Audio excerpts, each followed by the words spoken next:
Hello Hari बाबा आवाज आहे का तुम्हाला बघा आहे ना लई बी सगळा घोंगाट केले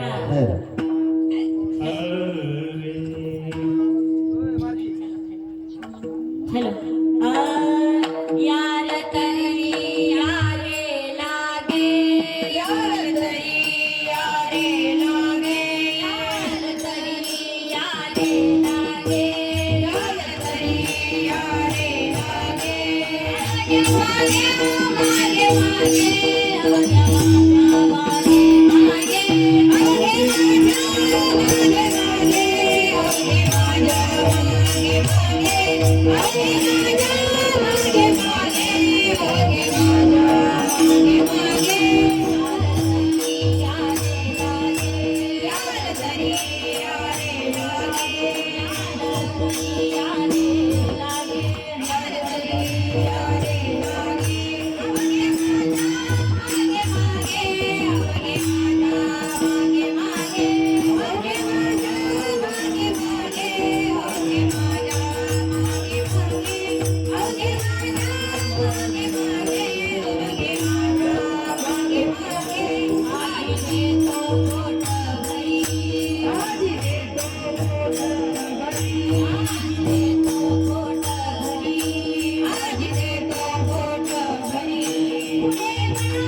Thank you.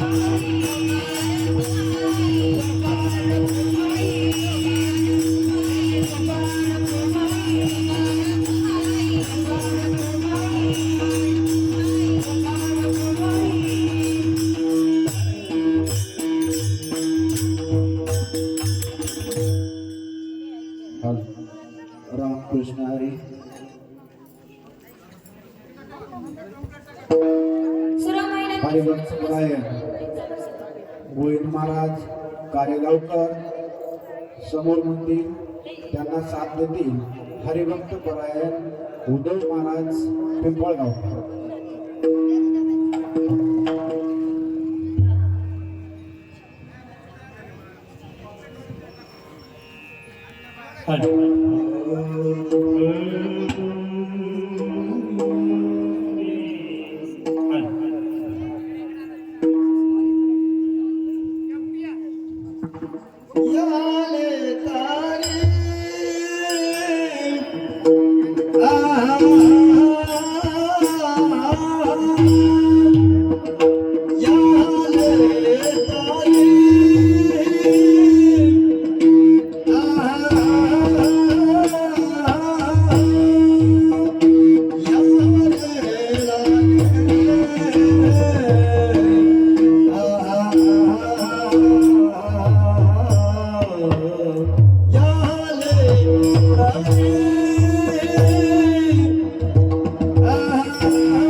याल तरी यारे लागे, याल तरी यारे लागे, अवघे माझ्या मागे मागे, आजी देतो पोट भरी, पुरे म्हणाल तो वरी, परम पुरुष शौर्य पांडुरंग मुरारी,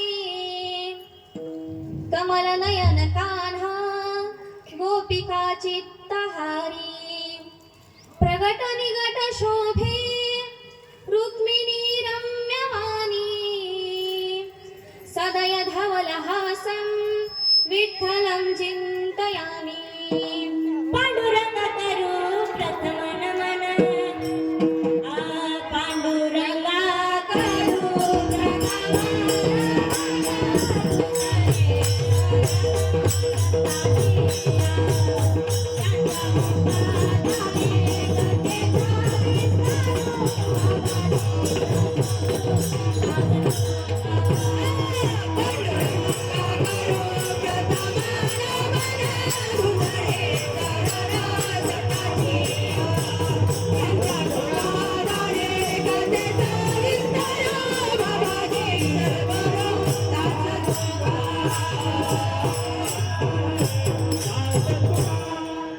पांडुरंगा करू प्रथम नमन, दुसरे चरण संतांच्या, त्यांच्या कृपादाने कथेचा विस्तारू, बाबाजी सद्गुरु दास तुकाराम, जिथे ज्ञान विज्ञान संजीव होते, जिथे योग विद्येस सामर्थ्य येते, जिथे मानवाला मिळे मोक्ष गाथा, तुझ्या पायरीशी सदा नम्र माथा, ओम नमो ज्ञानेश्वरा।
करुणा करा दयाळा तुमचा अनुग्रह लाधलो पावन झालो चराचरी भीमरूपी महारुद्रा वज्र हनुमान मारुती वनारी अंजनी सूता रामदूता प्रभंजना चलो आओ जी पवन कुमार पधारो हरि की ध्यान में चलो आओ जी पवन कुमार पधारो हरि की ध्यान में चलो आओ पधारो हरि की ध्यान में चलो आओ पधारो हरि की ध्यान में चलो आओ जी पवन कुमार पधारो हरि की ध्यान में चलो आओ जी पवन कुमार पधारो हरि की ध्यान में चलो आओ जी पवन कुमार पधारो हरि की ध्यान में चलो आओ जी पवन कुमार पधारो हरि की ध्यान में जी बोलाना हनुमान जी बोलाना जी बोलाना लखन जी बोलाना राम जी बोलाना लखन जी बोलाना राम जी बोलाना लखन जी बोलाना चलो आओ जी पवन कुमार पधारो हरि की ध्यान में चलो आओ जी पवन कुमार पधारो हरि की ध्यान में चलो आओ पवन कुमार पधारो हरि की ध्यान में चलो आओ पवन कुमार पधारो हरि की ध्यान में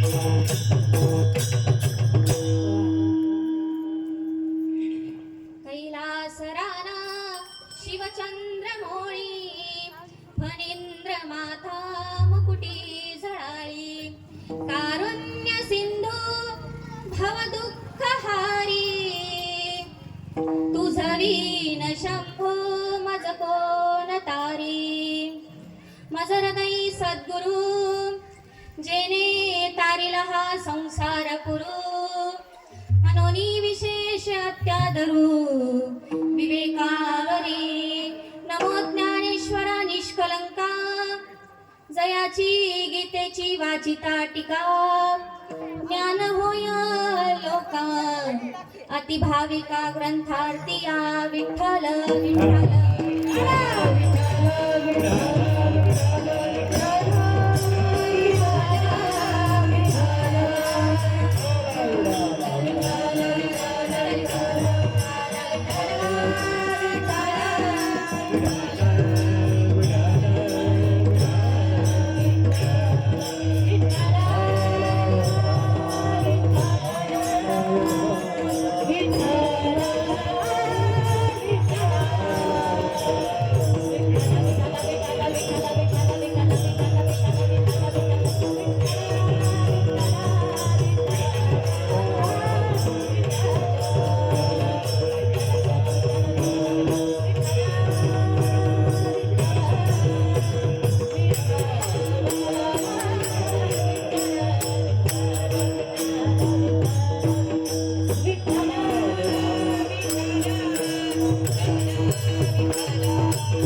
हरी पुरे म्हणाल तोवरी. प्रस्तुत अभंग देहूचे सुप्रसिद्ध साधू जगद्गुरु जगदवंदनीय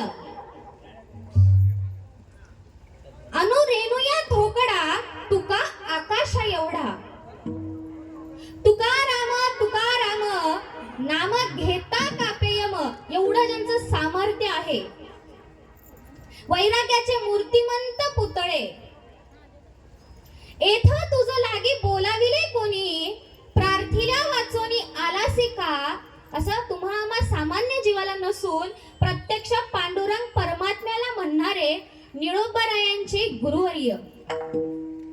ज्ञानदेवे रचिला पाया उभारिले देवालया. तुका झालासे कळस भजन करी. वारकरी संप्रदायाचा ज्यांना कळस म्हटला जातो अशा जगद्गुरु जगदवंदनीय तुकोबारायांचा काल्यापर प्रकरणातील ज्यामध्ये अखिल ब्रह्मांड नायक गोपाळ कृष्ण आणि त्यांचे सवंगडी यांचा संवाद रूपी काल्याचा 4 चरणांचा उत्कृष्ट असा अभंग आजच्या कीर्तन रूपी सेवेसाठी निवडला. विठ्ठल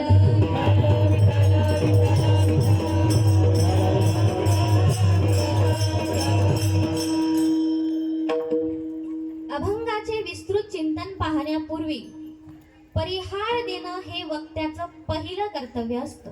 त्याच्यामुळं परिहार असा तुम्हा सगळ्यांनाच ज्ञातच आहे की हा सोहळा कशामुळे चालू आहे. कारण 7 दिवस झाले आपण कथा श्रवण केली ताईंची. हरिभक्त प्रयाण भागवताचार्य वैष्णवी ताईंची आपण सुंदर अशी कथा श्रवण केली. त्यांची कथा श्रवण करण्याचं भाग्य, 7 दिवस झालं कीर्तन श्रवण करण्याचं भाग्य, आजचं काल्यारूपी कीर्तन श्रवण करण्याचं भाग्य ज्याच्यामुळे लाभलं. 16 सोमवारचा व्रत एका माऊलीने केलं होता आणि ती माऊली तुमच्या आमच्यातलीच आहे बरं का. ती माऊली तुमच्या आमच्यातलीच आहे, पण तरी सुद्धा त्या माऊलीने एवढा सुंदर असा सोहळा आयोजित केला. त्या माऊलीचं नाव सौभाग्यवती गवळणताई शामराव पाटील शिरसाट. मुळात या माझ्या आत्याबाई आहेत आणि आत्याबाईचा मान ठेवावा लागतो, कारण आत्याचं मान लय जपावं लागतं. एकीकडून आत्याबाई आहेत आणि दुसरीकडून मामी आहेत, त्याच्यामुळे दोन्ही जपावंच लागणार आहे. पण मी इथं आत्याबाई म्हणून नाही बरं का, आणि मी तुमची भाषी म्हणून बोलणार नाही. इथं मी नारदाच्या गादीवरचा अधिकार म्हणून जे काही सांगणार आहे ते सांगणार आहे. त्याच्यामुळे जे काही लागेल तरी भाषी म्हणून नका घेऊ. तर माझ्या या माऊलीने एवढा सुंदर उत्कृष्ट असा सोहळा आयोजित केला. आपल्यातलीच माऊली एवढं सुंदर काहीतरी कार्य करते, किती अभिमानाची गोष्ट आहे नाही का. आपल्यासोबत राहणारी, आपल्यासोबत वावरणारीच माऊलीने एवढं सुंदर कार्य केलं. त्यामुळे वारकरी संप्रदायामध्ये नमस्कार केला जातो. नमस्कार केला जातो. त्याही पेक्षा जर मोठं कार्य असेल तर पायावरती मस्तक ठेवलं जातं. सुरुवातीला नमस्कार केला जातो, पण त्याच्याही पेक्षा अधिकाराचं व्यक्तिमत्व असेल तर काय केलं जातं, पायावरती मस्तक ठेवलं जातं. पण आधी नमस्कार, त्याच्यानंतर आपण मस्तक ठेवतो त्याच्यापेक्षा अधिकारी व्यक्ती असेल. पण या माऊलीला माझा साष्टांग दंडवत आहे, कारण हे शेवट आहे. कारण एवढं सुंदर कार्य आपण गावचाही सप्ताह पाहतो, आपल्या गावात सप्ताह होतो. सप्ताहाचं नियोजन आपण सगळे गावकरी मिळून करतो, पण एवढं नियोजन एका माऊलीने केलं. त्यामुळे माऊलीचे जितके मानावे तेवढे आभार कमी आहेत. खूपच सुंदर. आणि या नारदाच्या गादीवरच्या अधिकारानं सांगते, जोपर्यंत चंद्र सूर्य तारे आहेत तोपर्यंत या माऊलीला, या माऊलीच्या कुटुंबाला, या माऊलीच्या कुळाला काहीच कमी पडणार नाही. हे ज्ञानोबारायांची लेख म्हणून मी आज तुला सांगते, कधीच काही कमी पडणार नाही. कारण ज्ञानोबाराय एवढं देतात ना महाराज, एवढं की त्या पुण्याची गणना नाहीये ना. जशी ज्ञानोबाराय सांगतात, हरिमुखे म्हणा पुण्याची गणना कोण करी. तसं या माऊलीने केलेल्या कार्यामुळे ज्ञानोबाराय एवढे प्रसन्न आहेत की त्यांच्यावरती इतकी कृपा दृष्टी होणार आहे की त्या माऊलीला आयुष्यात कधी काही कमी पडणार नाही. अशा या माऊलीचं मी मनापासून धन्यवाद व्यक्त करते. आणि या ठिकाणी आजची मला कीर्तन रूपी सेवा ज्यांनी दिली असे माणिकराव पाटील वडजे माझे बाबाच आहेत. आणि त्यांचे नात जावई, आपल्या गावचा लाडका जावाई ज्यांना म्हणतो, ज्यांची उत्कृष्ट अशी साऊंड सिस्टीम आहे, नितीन दादा दग्गे, तुमचेही मी मनापासून आभार व्यक्त करते. त्याच्यानंतर या ठिकाणी उपस्थित आधी दादाचं दादाकडे पाहून मला असं वाटतंय खरंच दादा कीर्तन लवकर किती, म्हणजे खरं सांगते पखवाज वाजवणं खूप कष्टाचं काम आहे. असं वाटतं की दादा अंघोळ झाली हो एवढी गरमी, इथं कूलर पाहिजे बरं का, पुढच्या वेळेस माऊली कूलर, पुढच्या वेळेस कूलर लावा इथं. खरंच एवढे कष्ट. दादा आपलं नाव? ओमकार महाराज कोचार. ओमकार महाराज, मी तुमचं मनापासून आभार व्यक्त करते. त्यानंतर या ठिकाणी उपस्थित असलेले सर्व गायनाचार्य बाबा, तुमचेही मी मनापासून आभार व्यक्त करते, तुमचेही मनापासून आभार व्यक्त करते. त्याच्यानंतर सगळे टाळकरी गावातले आहेत, काही बाहेरचे आहेत, तुमच्या सर्वांचे मी अंतकरणापासून आभार व्यक्त करते. त्यानंतर वारकरी शिक्षण संस्था कुठली? रोकडोबा वारकरी शिक्षण संस्था सांगली. महाराज शशिकांत महाराजांनी यांचं उत्कृष्ट काम आहे. कारण हे बघा, असे कलाकार घडवणं खरंच कठीण काम असतं बरं का. आपल्याला आपल्या घरचं एक सांभाळता येत नाही, एक सांभाळताना की 9 येते, पण असे अनेक घरातले विद्यार्थी महाराज सांभाळत असतात. त्यांचं असं उत्कृष्ट कामगिरी आहे. त्यामुळे महाराजांसाठी कडकडीत आपल्या गावाकडून टाळ्या वाजल्या पाहिजे. तुमचं मनापासून मी आभार व्यक्त करते. तुम्ही 7 दिवस झाले आमच्या गावामध्ये सेवा करताय. त्याच्यानंतर बाबा गाव माझेच आहे. त्याच्या बाबाचंही मन, आपलेच लवकर राग धरतात त्याच्यामुळं बाबाचे मनापासून आभार व्यक्त करते.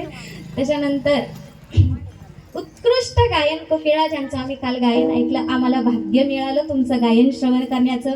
त्याच्यानंतर त्याच्याही मोठं भाग्य म्हणजे तुम्ही माझा पावर आहे काय थोरंपण, आमच्यासारख्यांच्या कीर्तनात तुम्ही गायनाला आहात. आमचं खरंच भाग्य आहे आणि आमच्या गावाला तुमचे चरण लागले. आमचं गावाचंही भाग्य खूप मोठं आहे. तुमचेही मी मनापासून आभार व्यक्त करते. त्याच्यानंतर माझ्यासोबत आलेल्या माझ्या ज्येष्ठ गुरु भगिनी हरिभक्त परायण दीपालीताई सावळे यांना तर तुम्ही आता ओळखलंच आहे, तुमची ओळख झाली, कारण रात्री त्या ताईंचं कीर्तन होतं, तुम्ही श्रवण केलं, त्यामुळे माझ्यासोबत आले. तुमचंही मी मनापासून आभार व्यक्त करते. आणि हरिभक्त परायण भागवताचार्य संगीत विशारद नैनाताई शिंदे नाशिककर, आपलेही मी मनापासून आभार व्यक्त करते. आणि ज्यांच्यामुळे तुम्ही 7 दिवस इथं सावलीत बसलात, आजही बसताय. मंडप आपल्याच गावचा आहे ना, रामनवमी मंडप डेकोरेशनचं तुम्ही दिसताय, मला मी तुमचेही मनापासून आभार व्यक्त करते. इतकं सुंदर नियोजन आहे ना, इतकं सुंदर. विनेकरी बाबा राहिले ना, धन्यवाद. हा, इतकं सुंदर नियोजन आहे. मला तरी आता काय वाटतं, आता नीट ऐका, इतकं सुंदर नियोजन आहे आजचं. एवढा सुंदर मोठा भव्य दिव्य मंडप आहे नाही का. त्याच्यानंतर जेवण आहे ना, जेवण, हा, कीर्तनानंतर जेवण आहे. त्याच्यानंतर आई वडील माझ्या इथंच आहेत, माझे मामा आहेत, हा मामा मामी दोघंही आहेत. आजी आजोबा, अगं माझं मामाचं गाव म्हणल्यावर सगळे प्रमुख पाहुणे, माझे पाहुणे सगळे उपस्थित आहेत. साऊंड सिस्टीम आहे, हारांची तर काही कमतरता नाही हे का नाही. त्याच्यामुळे मला आता वाटतं लई वर्ष वेळ लावण्यापेक्षा आता उरकून अहो आता काय वाटतं, आता किती वर्ष वाट पाहिजे नाही का. आता उरकून सगळेच आहेत, मामा आहे मामी आहे सगळं गाव आहे. अहो माऊली कीर्तन म्हणते मी, विठ्ठल विठ्ठल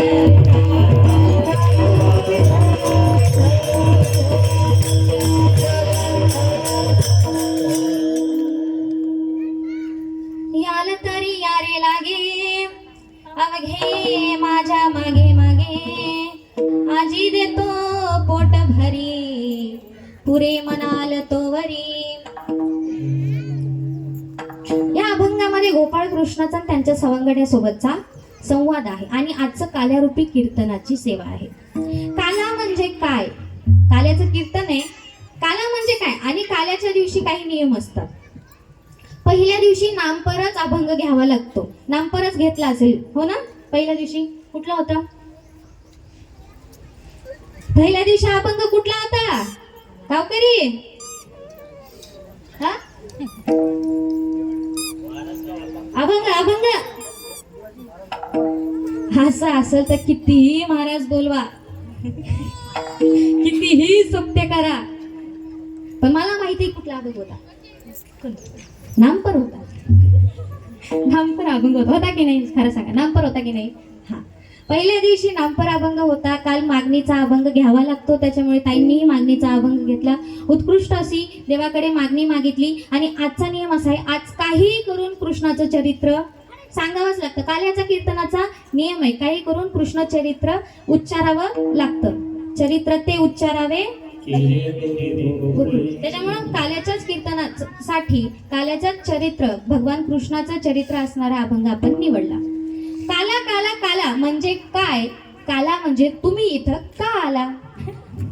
तुम्ही इथं का आला? काला काय म्हणता? दही आणि दही पोह्याचा काला खाण्यासाठी. काला म्हणजे काय? एखाद्या सोहळ्याची सांगता. काल्या आणि सप्ताह कितीही दिवसाचा असू द्या माऊली, सप्ताह 1 दिवसाचा असू द्या, सप्ताह 3 दिवसाचा असू द्या किंवा 7 दिवसाचा असू द्या, त्याची सांगता ही काल्याच्या महाप्रसादानेच करावी लागते. त्याच्यामुळे काला म्हणजे शेवट.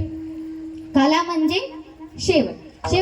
काला झाल्याच्या नंतर विशेष करून असं माईक मध्ये सांगावं लागत नाही की आपला सोहळा संपलाय, तुम्ही येऊ नका, सांगावं लागत नाही. कारण काला झाला की कळतं की शेवट झाला. त्याच्यामुळं आज आहे काला आणि काल्याची ही कीर्तन रूपी सेवा. जास्त वेळ नाही घेणार, वाजतील दुपारचे 3-4, लय वेळ नाही घेणार. हा, त्याच्यामुळं काला आहे, उत्कृष्ट असं वातावरणही आहे. त्याच्यामुळं कीर्तनाला असं निवांत तुम्ही फ्रेश बसा, म्हणजे मलाही कसं कीर्तन करायला. आणि तशी मी घाबरणार नाही, कारण तुम्ही सगळे माझेच आहेत नाही का. त्याच्यामुळं चुकलं तरी तुम्ही सांगताच का, कारण तुम्ही माझ्यापेक्षा वयानी, मानानी, ज्ञानानी मोठे आहात आणि मी तुमचीच आहे नाही का. त्याच्यामुळे तुम्ही सगळे सांभाळून घेणारे आहात, त्याच्यामुळे मी काय घाबरणारी नाही. त्याच्यामुळे आज काला आहे आणि आपल्याला काल्यामध्ये आणि चरित्र ते उच्चारावे केले देवे गोकुळी, भगवान कृष्णाचं चरित्राचं वर्णन करायचं आहे. काला देणारा आणि काला घेणारा हे दोघेही अधिकारी लागतात. कुणीही झोपेतून उठून म्हटलं या मी दही पोह्याचा काला देतो, तर तो काला होतो का? नाही. आता इथं आपण दही पोह्याचा काला करतो, पण तो आपल्या घरी पण असतो नाही का. दही आपल्या घरी आहे, पोहे पण आपल्या घरी आहेत. आपण जर एकत्र केलं आणि तुम्हाला जर दिलं तर आपण त्याला काला म्हणतो का? नाही. का? कारण काला हे कुणीही देऊ शकत नाही. काला देणारा सुद्धा अधिकारी व्यक्तिमत्व आहे. काला कुणी दिला? काला 2 जणांनी दिला. कुणी दिला? भानुदास गीती गात प्रसाद देतो पंढरीनाथ. दुसरा काला कुणी दिला? संतांनी दिला. कुठे दिला? वाळवंटामध्ये दिला. एकच टाळी झाली चंद्रभागे वाळवंटी, एकच टाळी झाली चंद्रभागे वाळवंटी, एकच टाळी झाली चंद्रभागे वाळवंटी, एकच टाळी झाली चंद्रभागे वाळवंटी.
भानुदास गीती गात प्रसाद देतो पंढरीनाथ.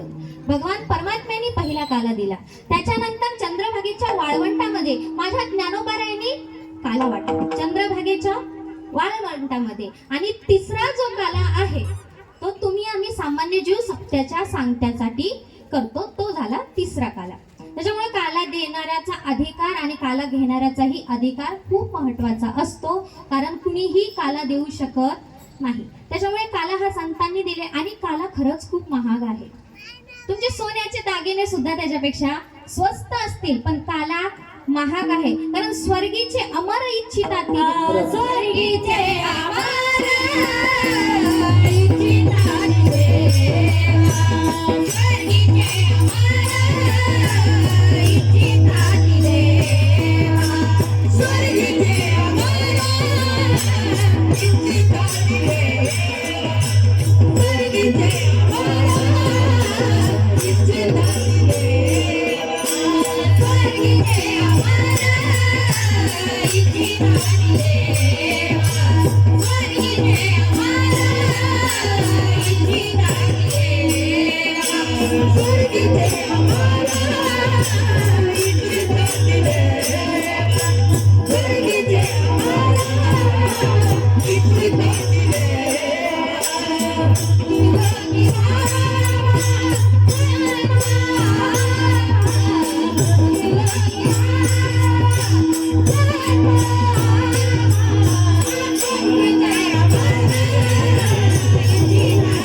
स्वर्गीचे अमर इच्छिता ती देवा मृत्यू लोकी भावा जन्मा नारायण नामे होऊ जीवन मुक्त.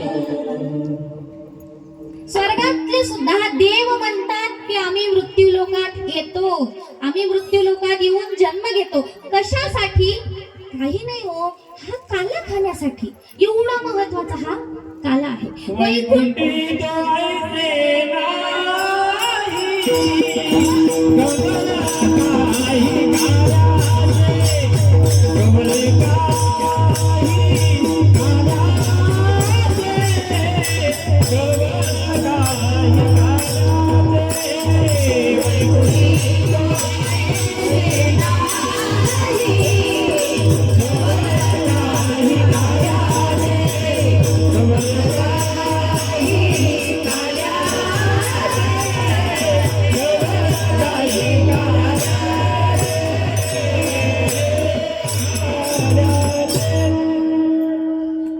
वैकुंठी तो ऐसे नाही कवन काही काल्याचे. कारण वैकुंठात सगळं देवाला मिळत जरी असलं तरी एक गोष्ट मिळत नाही, तो म्हणजे काला. आणि तो काला खाण्यासाठी भगवंताला अवतार घ्यावा लागला. आणि भगवंत कधी अवतार घेतो? ज्यावेळेस धर्म स्थापायचा असतो किंवा धर्माचं रक्षण करायचं. धर्म रक्षावे अवतार घेसी. आपुल्या पाय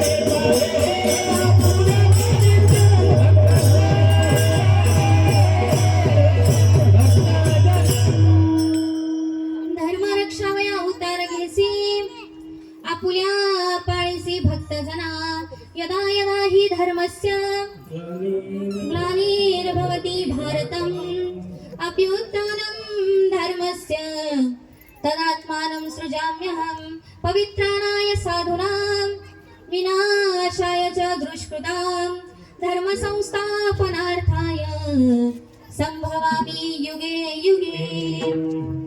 ज्याही वेळेस धर्म स्थापायचा असतो, धर्माचं रक्षण करायचं असतं, त्यावेळेस भगवान परमात्मा हा अवतार घेतो. भगवान परमात्म्याचं श्रीकृष्ण अवताराचं आपल्याला काय करायचंय? आज उच्चारण करायचं.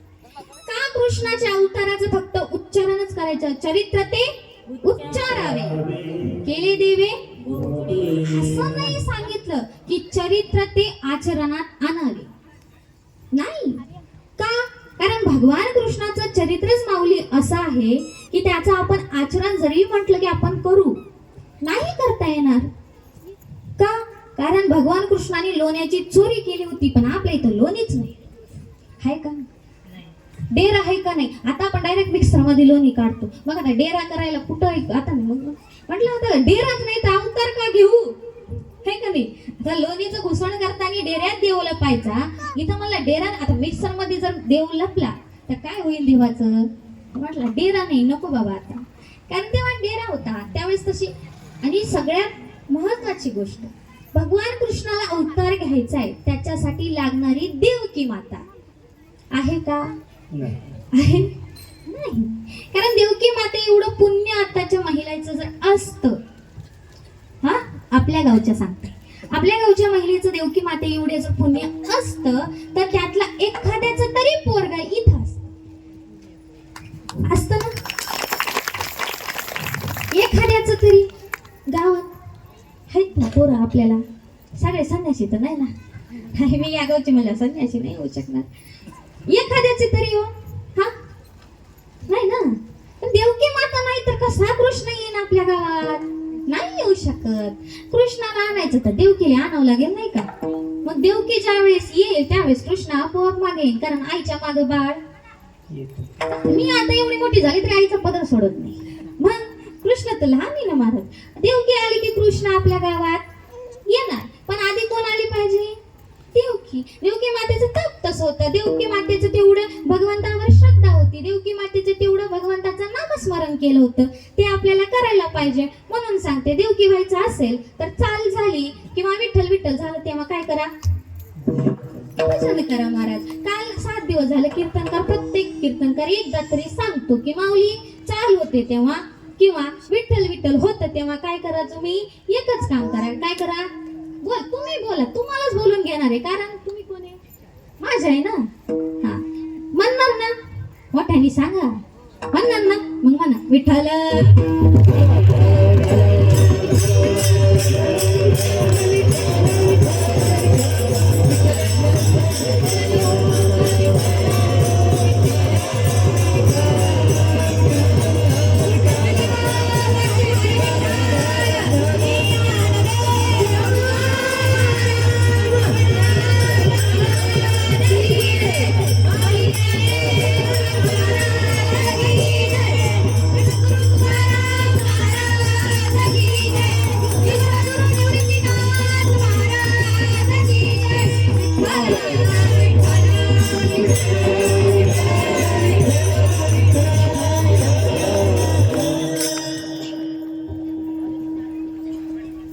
असाच उत्साह शेवटपर्यंत ठेवा.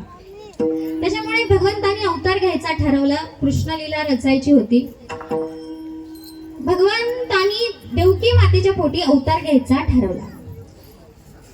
वसुदेव आणि देवकी मातेची लग्नाची वरात चालली होती आणि देवकी मातेचा भाऊ आपल्याला माहिती आहे, कारण आपल्या गावात खूप दिवस झाले सप्ताह चालू आहे, हो का नाही? वर्षाचा सप्ताह असतो बीजला, ते लावतात. तुम्ही इकडे लक्ष द्या. हा, ते त्यांचं काम करतात, तुम्ही तुमचं सांगा. कारण आपल्या गावात आपल्या गावाचा बीजाचा जो सप्ताह असतो तो खूप वर्ष झालं चालू आहे नाही का? आणि प्रत्येकाची सांगता ही काल्याने होती. त्याच्यामुळे तुम्हाला माहिती देवकीचा भाऊ कोण? कंस मामा. कंस मामा तिकडून आला आणि त्यांची वरात चालू होती. त्यावेळेस आकाशवाणी झाली. काय? अरे कंसा, तू जिचं लग्न एवढ्या थाटामाटात करतोयस ना, तिच्याच पोटी जन्माला येणारा 8वा पुत्र तुझा वध करेल. माने हा भरवसा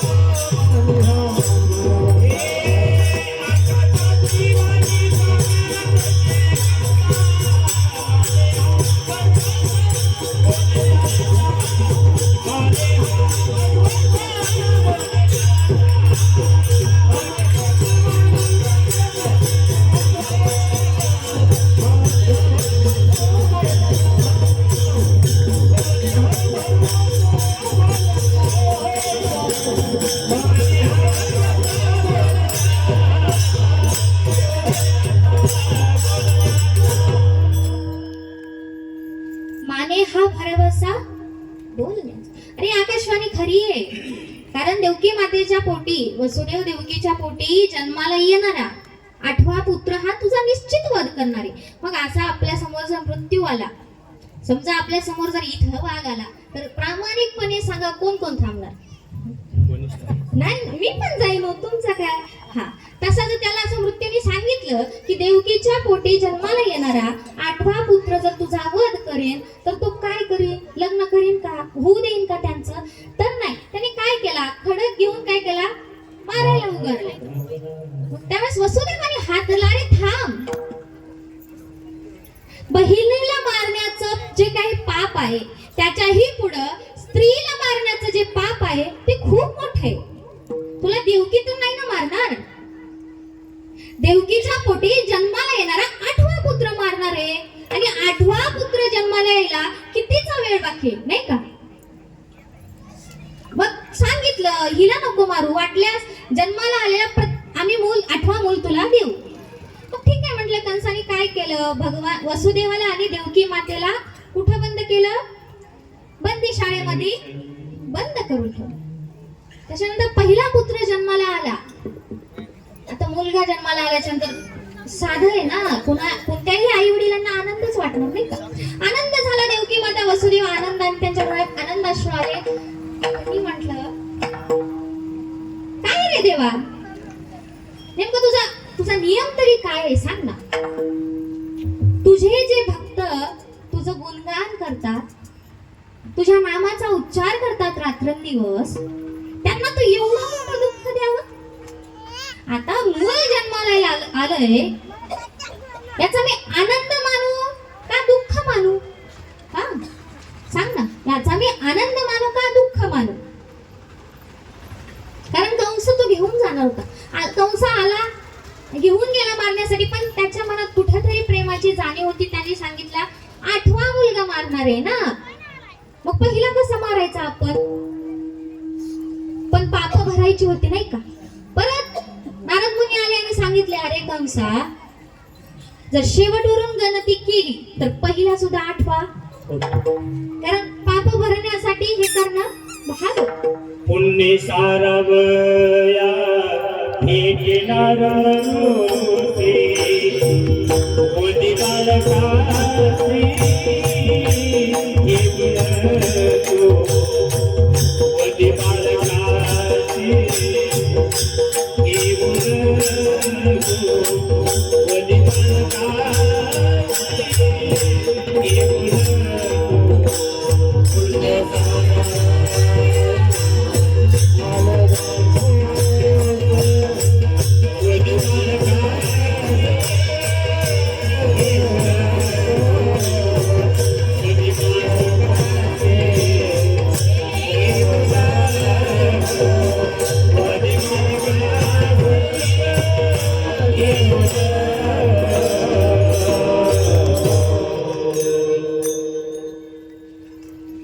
पापाचा खडा भरण्यासाठी हे पाप करून घेणं होतं त्याचं. आणि भगवंत सगळं करतो, नाही का?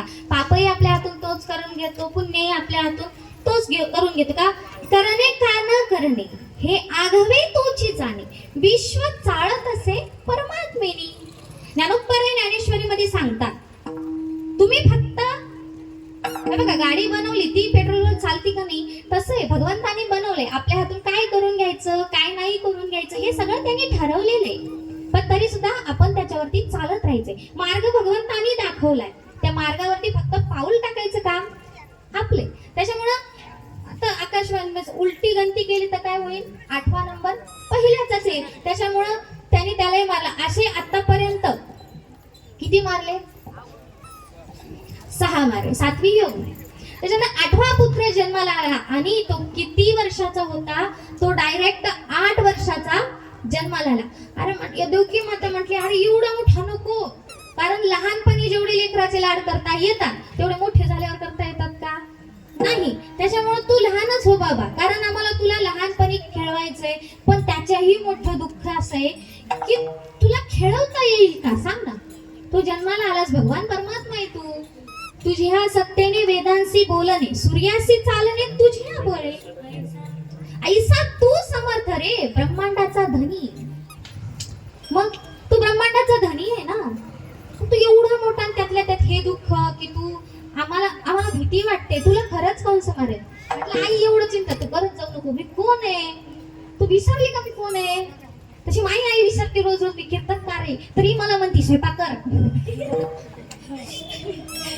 तरी म्हणती स्वयंपाक कर, तरी म्हणती झाडू. अगं आई म्हणतो तू विसरली का मी कोण आहे, मी कीर्तन करते कीर्तन. विनोदाचा भाग सोडा. भगवंतांनी सांगितलं तू विसरली का आई मी कोण आहे, ब्रह्मांडाचा धनी आहे ग मी. काही नाही म्हणे, काही नाही होणार.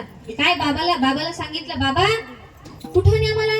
नंदाच्या घराला नंदाच्या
कुठने मला नंदाच्या घराला मज नेई गोकुळाला. कुठं गोकुळाला, कुणाच्या घरी माऊली, कुणाच्या घरी, नंदराजाच्या घरी, यशोदा मातेच्या घरी मला न्या.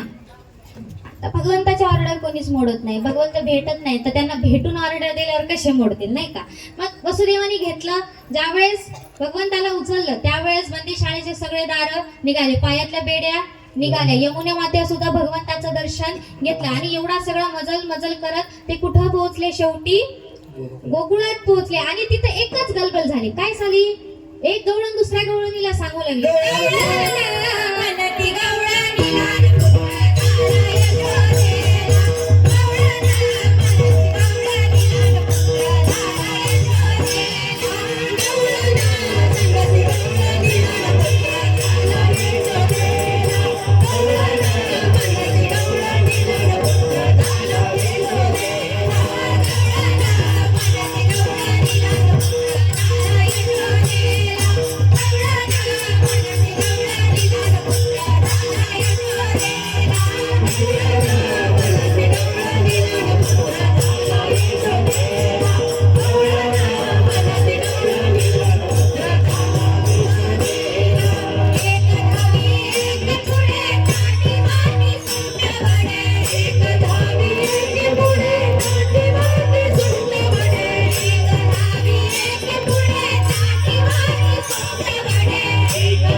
बरं का गवळण.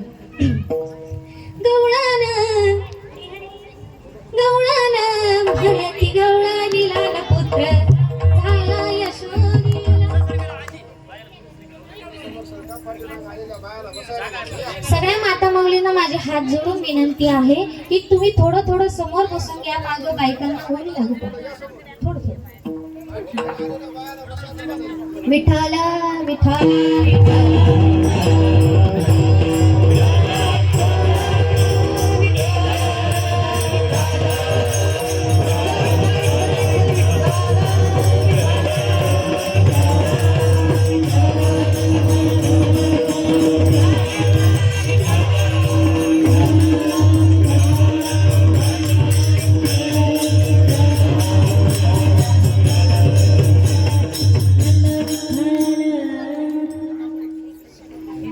सगळ्या गावात पसरलं.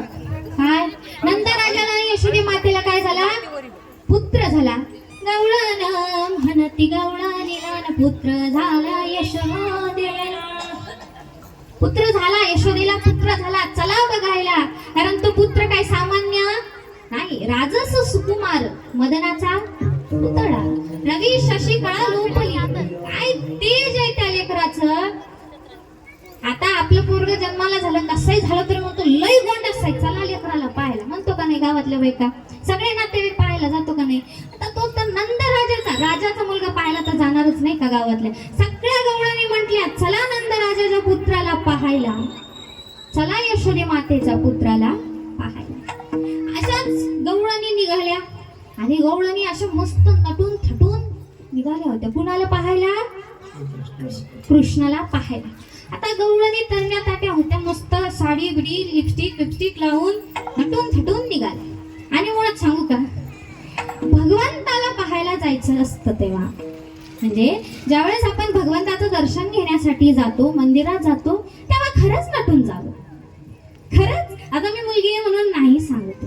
बघा, आपल्याला कुणी आपल्याला जग जरी नाही पाहिलं तरी भगवंत आपल्याला 24 तास, आपण जोपर्यंत जिवंत तोपर्यंत भगवंत आपल्याला पाहतो. त्याच्यामुळे भगवंताला याचं फ्रेश असं आपण वाटलं पाहिजे, नाही का? आता सांगा तुम्ही, आता मी जर तुम्हाला फ्रेश असेल तर तुम्हाला कीर्तन ऐकव, मी सांगेन गवळण म्हणती गवळणीला, मी असं केलं, मी जर असं केलं तुम्हाला पटेल का? नाही ना. असं छान टापटीप आवरून पावरून देवाला पाहायला जायचं. आपलं कसं झालंय, आपण जातो लग्नाला नटून, पण कीर्तनात काय सांगतो? इथंच तर घरापुढे, इथंच तर घरापुढे. तसं नाही, कारण जिथं कीर्तन असतं, बरं का, जिथं कीर्तन असतं माऊली, तिथं साक्षात भगवंताचा वास असतो. मग इथं भगवंत आहे का नाही? मग असं आमच्या गावच्या बाया खरंच हुशार आहेत. मला सांगतो, आमच्या गावच्या बाया खरंच लय हुशार आहेत. इतकं सुंदर नटून थटून आले, मला यांना पाहून असं वाटतं कीर्तन चालूच द्या. इतकं सुंदर, खूप सुंदर. पण असे पुरुष वर्गाला सांगितलं, अवघड चालले, काही नाही बुवा, आता कीर्तन आहे तर जातो. अचोरा चांगला सदरा बिद्रा म्हणजे ड्रेस ब्रेस घालून जा इस्त्रीचा, त्याला काय होतंय, कीर्तन आलं तर जायचं आहे. तिथं काय एक बुवा तर आहे, काय म्हणतो, तिथं काय एक बुवा तर आहे, नाही का? तसं नाही महाराज. भगवंत हा का सामान्य नाही. अकारण करुणा वरुणालय भक्तवांचित कल्पतरू भगवान परमात्मा. त्यामुळे त्या भगवान परमात्म्याला पाहताना कसं जावं? सकळन डोरलन कायात पैंधन कमरेला कंबर पट.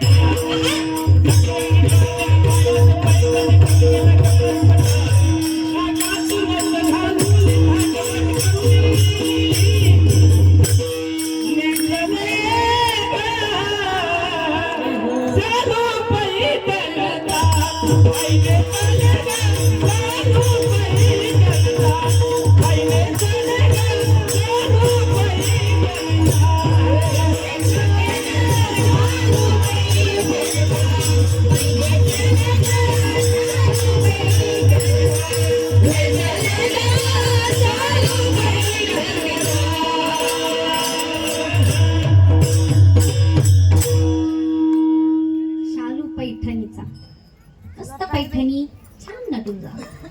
कोण निघाल्या होत्या? गवळणी निघाल्या होत्या. कुणाला बघायला? भगवान कृष्णाला. पण तिथं जात असताना एक म्हातारी आली, 85 वर्षाची.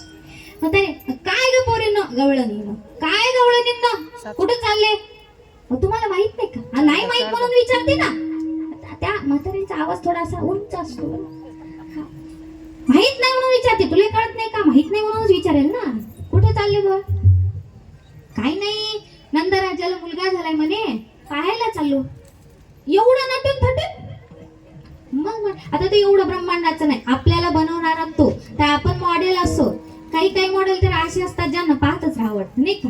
तर आपण आपल्याला बनवणारे मॉडेल असे होत, तर बघ भगवान किती सुंदर असेल नाही का. मग भगवंताला पाहायला चाललोय, कृष्णाला पाहायला चाललोय, मग नटून थटून चाललोय. म्हातारी म्हणे बर असं म्हणताय, जा. तुम्ही नाही येत का? आता म्हातारी शेतातून आलती. आता शेतातून आल्यावर आपलं रूप किती छान असतं आपल्याला माहिती आहे. ते म्हणे नाही तुम्ही जा, मी येतो मागणं. गवळणी गेल्या. मग म्हातारीला म्हटलं आता मी पण जाणार, कारण एकीने केलं की दुसरीला कर, आणि भगवंताला भेटाय सगळ्यांनी जावं. म्हातारी म्हटली आता मी अशी नाही जात बुवा, घरी जाते, संतूर लावते, संतूरची साबण लावून मस्त रगडून बिगडून आंघोळ करते, नटते. मग म्हातारी घरात गेली. घरातल्याच्या घरात गेली, त्याच्या आतल्या रूम मध्ये गेली. तिथं होती पेटी. पेटीत होता, आता गवळणीचं नाव होतं मालू, आणि मालून नेसला शालू. मालूनी काय नेसला? शालू. आता म्हातारी होती तरी मी बाकी भारी होती बरं का, कारण जुन्या म्हातारी. शालू नेसला आणि ती दाराच्या बाहेर आली, उंबरवाठीच्या बाहेर आली. तर तिला आठवलं नाही असं नाही जायचं, कारण गवळणी नटल्या होत्या. पण म्हटलं अगं अजय, गवळणी तरुण होत्या ना, तू म्हातारी झाली. म्हटली सरकारने मेकअपवर थोडी बंदी आणली. मेकअपवर बंदी आणली का? नाही ना. म्हटलं मी पण मेकअप करून जाते.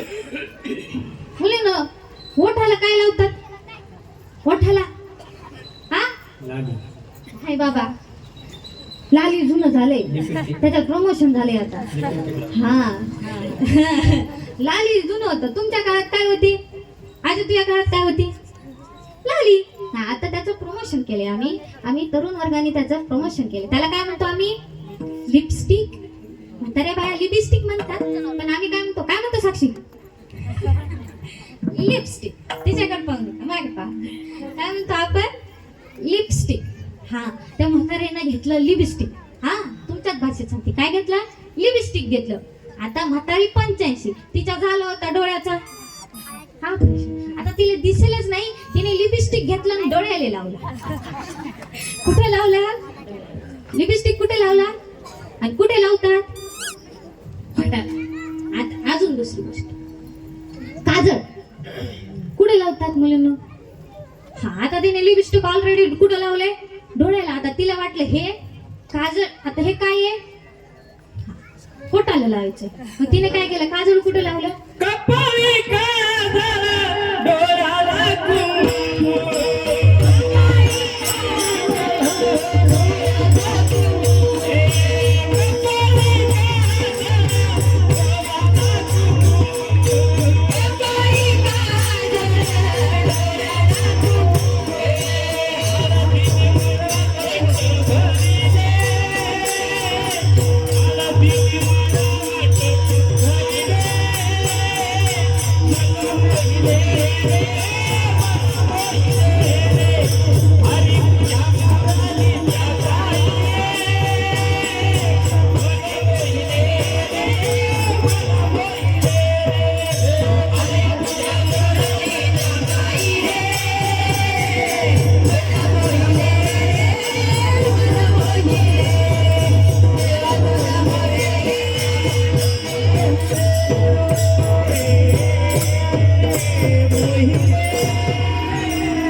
आता सांगा, लिपस्टिक कुठे लावलं होतं?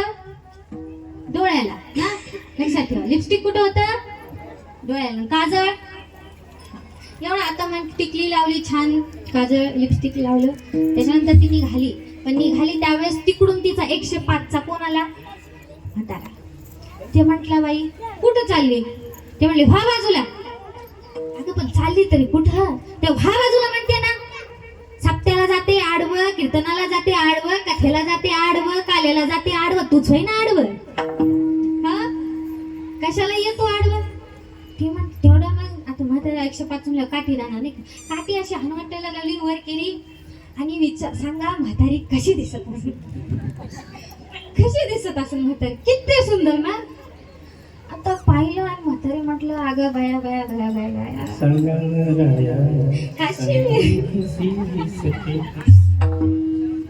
हो कशी दिसते मी. आता काय बा कितीही बायको कशीही दिसो, काय म्हणता कशी म्हणता. तुम्हाला विचारलं कशी दिसते काय सांगाय.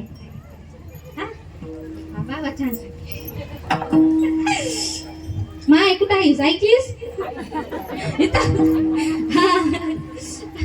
घरी जायला परत विचार काय सांगतो आपण छान दिसते. तर म्हाताऱ्या बी आताच काय जुनच काय बायकायला घाबरतच होते. म्हटले बाबो काय दिसतंय मा पिलू, आता नजरच नको लागाय. बाप्पा खरंच बोट मोडली एवढे सुंदर. ते सांगे काही नाही म्हणे नंदराजाच्या पोराला बघायला काही गवळणी गेल्या, मी पण जाणार आहे. ते सांगा तुझी काठी माझी काठी आपण जाऊ, आपण दोघं तन्ने ताठी नाही का, 105 झालं तरी तन्ने ताठी. तुझी काठी माझी काठी आपण दोघं तन्ने ताठी जाऊ. कुठं जाऊ, आपण नंदराजाच्या घरी जाऊ. आणि तिथं गेल्याच्या नंतर त्यांनी पाहिलं कुणाला, पाहिला पाहिला नंदाचा नंद.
तिथे गेल्यावर कुणाला पाहिलं, नंदराजाच्या मुलाला, भगवान कृष्णाला. हे बघा आपण बरेच जण इथं वारकरी आहेत आणि वारकरी वारी केलेले आहेत.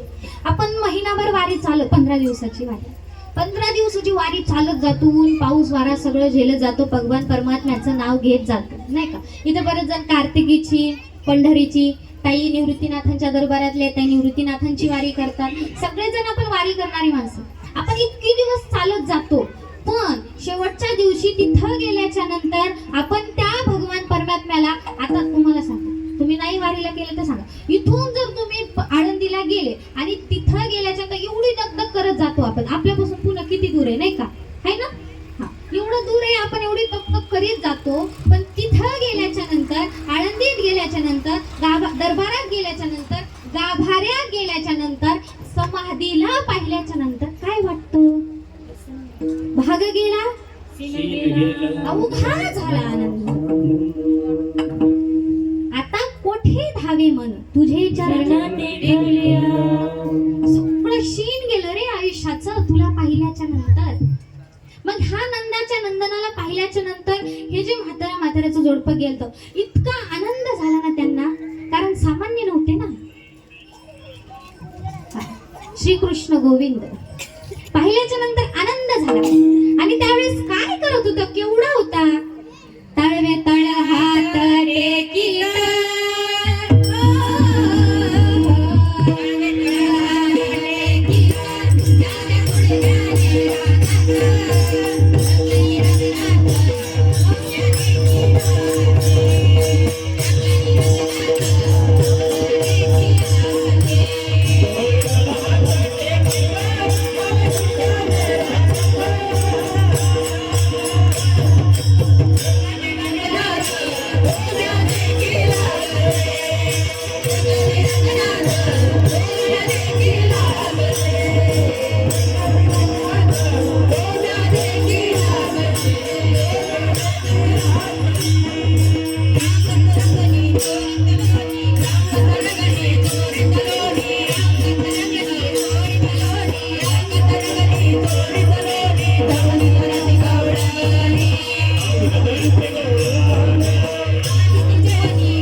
रंग आणि रंगनाथ देखीला तळवे तळ हात टेकत टेकत काय करत होता भगवंत? रांगत होता. काय करत होता? रांगत होता. आता सांगा, आपलं बाळ पहिलं कुठल्या पायाने रांगतं? डाव्या. हो का नाही महिला मंडळ? डाव्या पाय. भगवान रांगत होता. आपल्या प्रत्येकाच्या देवघरामध्ये एक देव आहे का? कुठला? लंगडा. तो देव कसा आहे? लंगडा रे लंगडा, लंगडा रे लंगडा, लंगडा रे लंगडा, लंगडा रे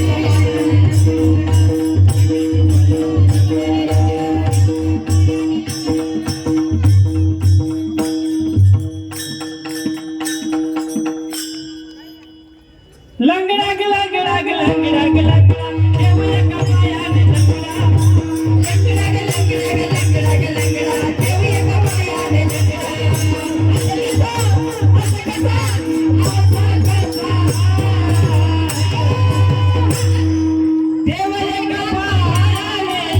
लंगडा ग लंगडा ग लंगडा ग लंगडा देव एका पायाने लंगडा. देव एका पायाने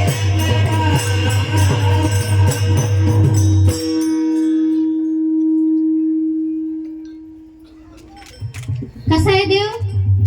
लंगडा. एका पायाने देव लंगडा आहे. असं भगवान कृष्ण परमात्मा. आता बराच वेळ झाला. आता चरित्र भगवंताने मित्रमंडळ गोळा केला. भगवंताचे गोपाळ गोळा केले. भगवंताने गोपाळाकडे पाहिलं. त्यांनी सांगितलं, बा तुमची अशा काय तब्येती? काय हातपाय काढे आणि ढेरी वाढे. कसा हातपाय काढी सारखं फक्त पोटच फुगेलंय. म्हणजे तुम्ही खाता काय बुवा? असा हातपाय काढी सारखं पाहायला गेलं तर. आणि डेअरी वाढेल. काय करता बुवा? घरी दही दूध लोणी तूप आहे का नाही तुमच्या? ते म्हणे हाय. मग काही नाही म्हणे. आई सकाळी उठायच्या आधी